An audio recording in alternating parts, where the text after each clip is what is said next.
Je lis du livre de Genèse chapitre 22 au verset 10 à 12 ce qui suit. Puis Abraham étendit la main et prit le couteau pour égorger son fils. Alors un ange de l'Éternel l'appela des cieux et dit, Abraham, Abraham. Et il répondit, me voici.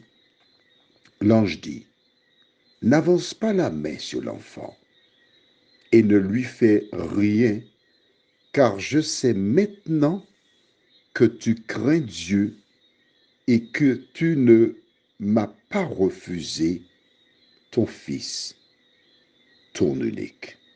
Prions. Éternel, nous venons vers toi ce soir, une fois de plus pour découvrir la vérité. Merci pour l'enseignement que tu donnes à tes enfants. Aide-nous à saisir tous les éléments de cet épisode, nous t'en prions, au nom de Jésus et pour ta gloire éternelle. Amen. Rappelle-toi, nous avons vu hier que cet homme lia son fils Isaac. Nous avons vu aussi qu'Isaac s'est laissé lier, car il pouvait prendre la fuite. Mais bien avant que Dieu ne promulgue de manière connue, visible, sur 2 tables de pierre la loi, Isaac honorait son père. Il craignait son père. Il faisait confiance à son père. Il ne savait pas comment Dieu ferait, mais à partir de l'histoire qui lui fut contée, il savait que l'Éternel agirait. Il prit le couteau, Abraham. Il va jusqu'au bout. Il va jusqu'au bout. Et son histoire sera racontée de père en fils, de mère en fille, afin que ce peuple apprenne à connaître Dieu.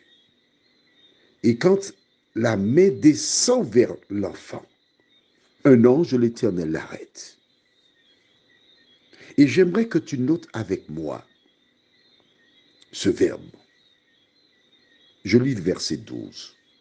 L'ange dit, n'avance pas ta main sur l'enfant et ne lui fais rien, car je sais maintenant que tu crains Dieu. Ce verbe est très important, que tu crains Dieu.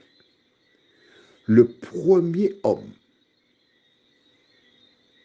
avec qui Dieu a eu une alliance, notre Seigneur nous inculque à travers cet épisode ce qu'il attend de la race humaine. Je sais que tu crains Dieu. Qu'est-ce que cela veut dire? Avoir la crainte de Dieu. Qu'a fait Abraham pour que l'ange dise, je sais que tu crains Dieu? Abraham s'est contenté d'obéir à l'ordre de Dieu, de faire ce que Dieu lui a demandé. Et c'est ainsi qu'il est reconnu comme quelqu'un qui fait quoi? Qui craint Dieu. Est-ce qu'on est d'accord?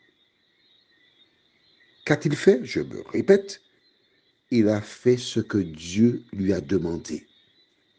Et quand tu fais ce que Dieu te demande, cela veut dire avoir la crainte de Dieu. La question que je te pose est toute simple. Et toi, as-tu la crainte de Dieu? En clair, est-ce que tu obéis à ce que l'Éternel te demande? Des siècles plus tard, Dieu se révèle à Jean sur l'île de Patmos. Jean est l'un des disciples de Jésus. Il lui donne un message pour le monde entier que je lis dans Apocalypse chapitre 14 au verset 6. La Bible dit, « Je vis un autre ange qui volait par le milieu du ciel, ayant l'évangile éternel pour l'annoncer aux habitants de la terre, à toute nation, à toute tribu, à toute langue et à tout peuple. Il disait d'une voix forte, quoi? Craignez Dieu et donnez-lui gloire, car l'heure de son jugement est venue, et adorez celui qui a fait le ciel et la terre et la mer et les sources d'eau. » À travers l'histoire d'Abraham et d'Isaac, Dieu était en train de nous inculquer, toi et moi, le premier des messages des derniers jours. Quand on dit un ange, ange vient du grec angelos, qui veut dire messager. Messager, c'est un ange, mais c'est aussi un humain qui délivre un message de la part de Dieu. Et il existe donc des humains qui éviteront les hommes au dernier temps à avoir la crainte de Dieu. Qu'est-ce que la crainte de Dieu? Ce n'est pas avoir peur de Dieu. La crainte de Dieu, c'est d'obéir à la parole de Dieu. Exactement ce que fit Abraham. As-tu compris ça maintenant? C'est ce que Dieu a voulu nous enseigner, ce qu'est la crainte de Dieu. La question que j'ai pour toi ce matin, as-tu la crainte de Dieu? Prions. Seigneur, beaucoup de personnes qui par le passé ont lu ce verset ne comprenaient pas ce que ça voulait dire. Mais nous découvrons une fois de plus que c'est seulement lorsque nous lisons la Bible, nous faisons le regroupement, que nous sommes en mesure de comprendre la parole. Nous savons ce soir que la crainte de Dieu, c'est aimer et respecter la parole de Dieu. Aide-nous chaque jour à lire la Bible. Parce que ce que je partage là, si tout le monde lisait la Bible, on pourrait le découvrir comme ton esprit me l'a révélé. Fais-nous du bien, Seigneur. Aide-nous à nous fortifier en lisant la parole, nous t'en prions. Au nom de Jésus pour ta gloire éternelle. Amen. Je te souhaite une bonne nuit.